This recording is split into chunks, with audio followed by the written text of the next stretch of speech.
Boss fired the black worker. Next month, he walked in as the new CEO. He thought it was just another day at work.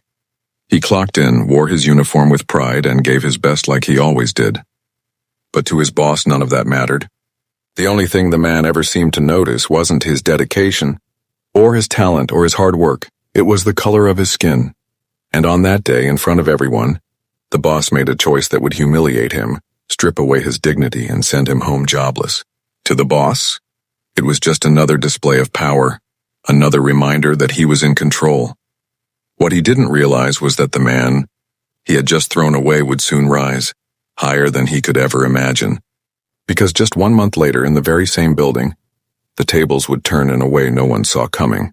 The worker he fired would walk back through those doors, not as an employee, but as the new CEO. It all began in a bustling, corporate office on the edge of the city, where ambition lived in every cubicle, and success was measured not by kindness, but by numbers, appearances, and the approval of those at the top. Among the dozens of employees who filed in every morning was Marcus, a young black man who carried himself with quiet pride and determination. He wasn't the loudest in the room, nor the flashiest, but he was always the one people could count on. When deadlines loomed, Marcus stayed late. When coworkers stumbled, he stepped in to help. And while most were content just to keep their jobs, Marcus was building something greater, a reputation for honesty, resilience, and hard work. For him, this job wasn't just a paycheck, it was a stepping stone. He had dreams of leadership, of one day building something of his own. But for now, he was simply the man who made sure things got done, quietly climbing in a world that rarely looked past the surface. At the top of that world sat Mr. Donovan, the boss, a man who wore expensive suits, barked orders without looking up from his phone, and believed power was his birthright. He wasn't the kind of leader who inspired loyalty. He was the kind who ruled through fear. To Donovan, employees weren't people, they were tools, replaceable, disposable. And while he claimed to reward hard work, the truth was he had a sharp eye for anyone he considered beneath him, especially Marcus. The tension between the two had been building for months. Marcus would deliver projects on time, only to have Donovan dismiss his work with a cold shrug. When Marcus offered suggestions in meetings, Donovan cut him off or ignored him completely. Some of Marcus's white co-workers who made the same mistakes were brushed off with a laugh or even a second chance. But when Marcus slipped up just once, Donovan pounced on it like a predator spotting weakness. Still, Marcus pushed forward. He told himself to be patient, to stay professional, to focus on his goals. He thought if he kept his head down and worked harder than anyone else, one day the effort would speak louder than prejudice. But he didn't know then that Donovan had already decided his fate. On that particular morning, the office was humming with activity. Phones ringing, keyboards clattering, the smell of burnt coffee drifting through the air. Marcus was at his desk, carefully reviewing a report that had to be on Donovan's desk by noon. He didn't notice Donovan watching him from across the room with that familiar, tight-lipped expression. He didn't notice the storm that was about to break. Because in Donovan's mind, Marcus's very presence was a challenge. He didn't like seeing him succeed. He didn't like the respect Marcus quietly earned from his peers. And most of all, he didn't like that someone he had deemed less than might actually be better than the rest. That morning would be the turning point, the day when years of quiet effort collided with the weight of prejudice. Marcus believed he was simply doing his job like he always had. But in just a few hours, he would walk out of that office unemployed, humiliated, and stripped of the future he had worked so hard for. What Donovan didn't know and couldn't have imagined was that Marcus's story was only beginning. The moment came without warning. Marcus was called into Donovan's office just before lunch, his report still warm from the printer in his hand. He expected a quick review, maybe another dismissive wave of the hand. Instead, he walked into a room charged with hostility. Donovan sat behind his desk, leaning back in his leather chair with a smirk that didn't reach his eyes. The blinds were drawn, muting the sunlight, making the space feel more like an interrogation room than an office. "Marcus," Donovan began, his voice calm but sharp. "We need to talk about your performance." Marcus's stomach tightened. Performance? He had been hitting every deadline, exceeding expectations. Before he could speak, Donovan continued, flipping through a folder on his desk. "I've had complaints. Mistakes in your reports, disruptions in meetings, Frankly, I don't think you're a good fit here anymore. The words landed like punches. Marcus tried to protest, pointing out his record, the praise from clients, the hours he'd put in. But Donovan didn't care. His decision wasn't based on facts. It was based on something Marcus had no control over, the color of his skin. And then, with a single, casual line, Donovan ended it. You're fired. Clear out your desk by the end of the day. Just like that, Marcus's world shattered. His coworkers glanced at him as he walked out of Donovan's office. Some with pity, some with relief that it wasn't them, but none dared to speak up. That was the way it always was. Donovan's word was law. Marcus packed his things in silence. Every photo, every sticky note, every late-night coffee cup was a reminder of the years he'd poured into this place. Years that ended with a single cruel dismissal. As he carried the box out of the building, the whispers followed him. But Donovan didn't look up from his phone. To him, Marcus had never mattered. The days that followed were some of the darkest Marcus had ever known. Doubt crept in like a shadow. He replayed the moment over and over, asking himself if he could have done something different, worked harder, been better. But deep down, he knew the truth. No amount of effort would have changed Donovan's mind. Still, Marcus wasn't broken. What Donovan saw as weakness, Marcus knew was strength. His resilience, his intelligence, his ability to rise above, those were things no man could take away. So instead of giving up, Marcus used the fire inside him as fuel. He updated his resume, reached out to contacts, and pushed harder than ever before.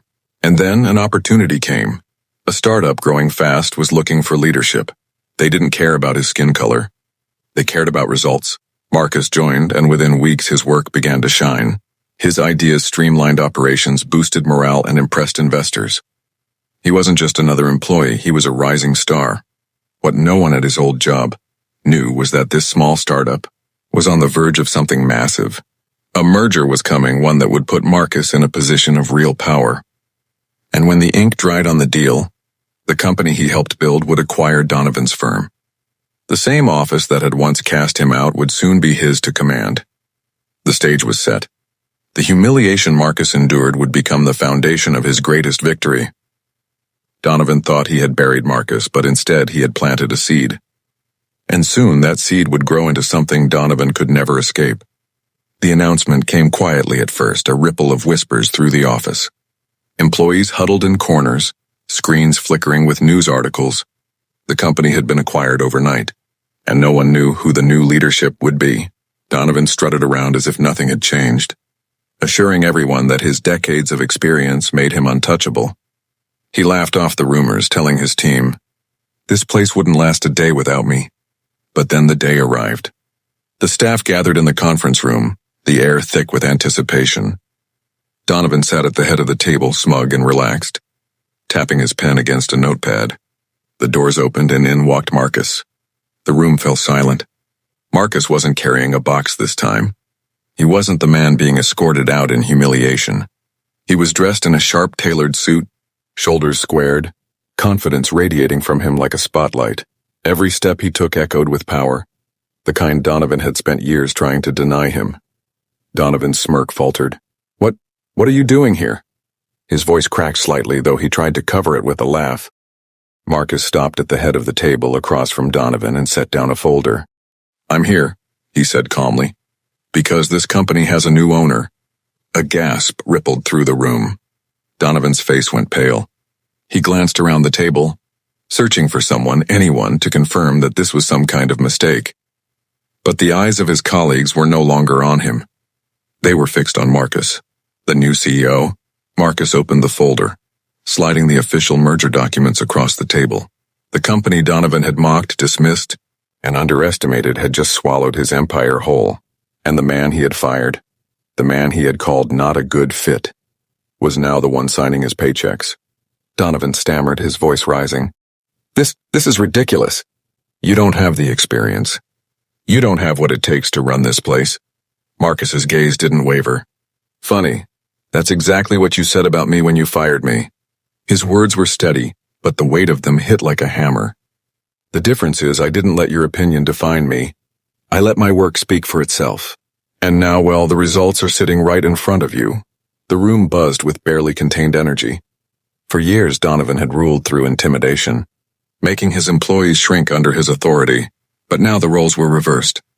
Donovan was the one shrinking, his confidence cracking under the weight of his own arrogance. Marcus leaned forward, his voice low but firm. You built this company on exclusion, on keeping people like me out. But here's the thing about shutting doors in people's faces. Eventually, someone will build their own house, and sometimes that house grows big enough to buy yours. The words landed with finality. Donovan's pen slipped from his fingers, clattering onto the table. For the first time, the king of the office looked small, powerless. And in that moment, Marcus wasn't just the new CEO. He was a symbol for every worker who had been overlooked, for every voice that had been silenced, for every person who had been told they didn't belong. The climax wasn't just about a man reclaiming his dignity. It was about justice, delivered in the most unexpected, undeniable way. The man who had been fired walked back in, not as an employee but as the owner. And Donovan? He could only sit there, pale and trembling, as the realization sank in. The world he thought he controlled now belonged to the very man he had tried to destroy. The shock in the room didn't fade quickly. Donovan sat frozen in his chair, his face drained of color, while Marcus stood tall at the head of the table, the new reality settling over everyone like a heavy curtain. For years, Donovan had dictated who mattered and who didn't, who was worthy and who was disposable. But today, the script had been flipped in front of his entire team, and the humiliation was undeniable. Marcus didn't gloat. He didn't raise his voice or celebrate Donovan's downfall. He didn't need to. The truth spoke louder than any insult ever could. Instead, he simply outlined the vision for the future, a vision where talent, dedication, and integrity were the only qualifications that mattered. He spoke of building a company that didn't just chase profits but stood as a model of fairness and opportunity, and the employees listened. For the first time in years, they weren't listening out of fear or obligation. They were listening with hope. Donovan, still reeling, tried to muster a defense. This company, it needs someone who knows the system, he stammered. But the irony was clear. The system he had relied on, the one that allowed him to climb, while others were held back, was crumbling before his eyes. His words no longer carried weight. He had spent too long silencing others, and now no one was willing to listen to him. Marcus turned to him one last time. You thought firing me would be the end of my story, but it was only the beginning. You see, people like me, we've been underestimated for generations, and that underestimation becomes our fuel. It drives us to rise higher than anyone expects. Until one day we're not just at the table, we own the table. The room erupted in quiet applause, cautious at first, then growing bolder as more employees joined in. For them, this wasn't just a leadership change. It was a cultural shift. The chains of intimidation and fear had been broken, and in their place stood a leader who understood what it meant to fight for respect. Over the weeks that followed, Marcus didn't just wear the title of CEO, he lived it. He introduced mentorship programs for young workers, ensuring that no one would be dismissed simply because of where they came from or the color of their skin. He promoted people who had been overlooked, giving them the opportunities they deserved. And most importantly, he proved that leadership wasn't about ego. It was about lifting others up. The company thrived under his vision. Clients who had once been hesitant now lined up to work, with a business that stood for something greater than profit margins. Investors who valued integrity and progress poured in their support. Numbers soared, but more importantly, morale soared too. People showed up to work with pride, not fear. As for Donovan, he faded into obscurity, his arrogance dismantled by the very man he had tried to erase. His name became a cautionary tale whispered in hallways, a reminder of how quickly unchecked power can collapse when it's built on prejudice and arrogance. But Marcus's story was more than revenge. It was resilience. It was proof that no setback, no humiliation, no injustice has the power to define someone's destiny. Because sometimes, the door you slam on someone becomes the very path they walk back through with keys in hand. And for those watching, the message was clear. You never truly know who you're dismissing, who you're belittling, or who you're shutting out. That worker you fire, that person you call unworthy, may very well be the one who returns, not to ask for a seat at your table, but to own the whole company. So the question lingers, when the balance of power shifts, when justice finally arrives, Will you be remembered as the one who built walls, or the one who broke them?